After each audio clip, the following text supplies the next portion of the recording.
వస్తానా మంచిగా తినాలి కానీ ఏంది ఎక్సర్సైజ్ చేస్తావు ఇప్పుడు? ఇగో ఎక్సర్సైజ్ చేస్తే మంచిగా మంచిగా కడుపులో మంచిగా పడుతుంది. ఏమన్నా ఉన్నా కూడా కడుపులో అరుగుతుంది మంచిగా. మంచిగా తినొచ్చు మంచిగా పుష్టిగా. ఇక అవ్వయ్యాల ఎంత తాగచ్చు ఎంత తినొచ్చు ఇక మంచిగా ఓకే. మనం పెళ్లి కావాలి ఉండాలి మరి అక్క.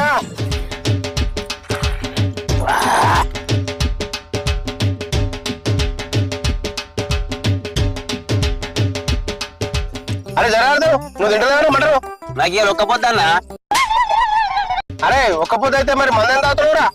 మంద అవుతా గాని నీసు తిననేయాల. మంద అవుతా గాని నీసు తిననేయాల. మంచి మంచి కట్టుబాట్లు సార్. అరే భూమి మీద ఐసోటి ఒక్కపోతే ఏడదులేరా నేను. అన్నా నాకు కొంచెం పని ఉన్నది, మీరు కానీర్రి, నేను మళ్ళొత్తా. సరే సరే